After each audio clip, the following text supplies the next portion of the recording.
बाबा आमटे यांच्या आनंदवन प्रकल्पाला 75 वर्षे पूर्ण होत असून या निमित्ताने चंद्रपूर जिल्ह्यातल्या आनंदवन येथे 2 दिवसीय आनंदवन मित्र मेळाव्याचे आयोजन करण्यात आले आहे।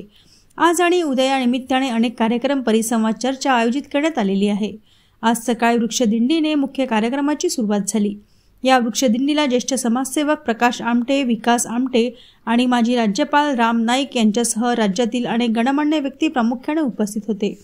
यावेळी बोलताना सर्वोच्च न्यायालयाचे न्यायाधीश भूषण गवई यांनी देव आहे की नाही माहीत नाही, मात्र बाबा आमटे आणि साधनाताई आमटे यांच्या रूपाने आपण सर्वांनी देव पाहिला आहे असं म्हणत आनंदवनच्या कार्याचा गौरव केला। आणि आज आपण बघतो की या मोठमोठ्या संस्था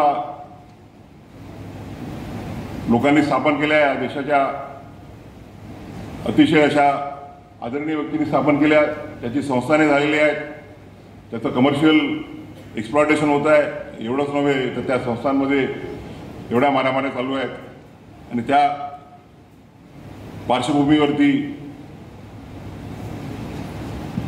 बाबा आणि साधनाताईंचे पुत्र, त्यांच्या स्नुषा, त्यांचे नातू, त्यांच्या नातसुना हे कार्य पुढे नेण्याचा जो कार्य करत आहेत त्याची खरोखर अतिशय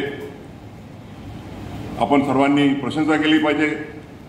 त्यांना शुभेच्छा दिल्या पाहिजे की हे जे कार्य आहे ते असंच पुढे जात राहील।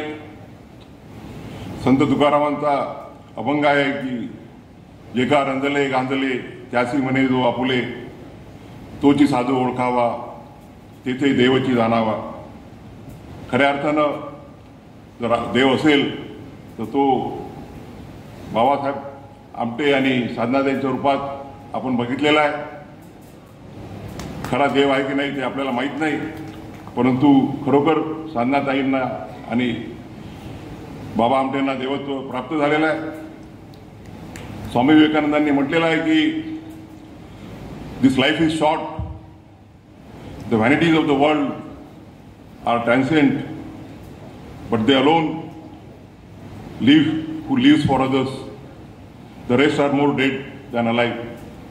जे दुसऱ्यांकरता आपलं आयुष्य वेचतात, समर्पित करतात, ते खऱ्या अर्थानं जगतात आणि बाकीचे नुसतं जगण्याकरता जगतात। डॉक्टर बाबासाहेब आंबेडकरांनी म्हटलं आहे, eminent person is a person who serves the others. दुसऱ्या लोकांकरता जो आपलं जीवन अर्पित करतो तो खऱ्या अर्थानं एक एमिनंट पर्सन आहे।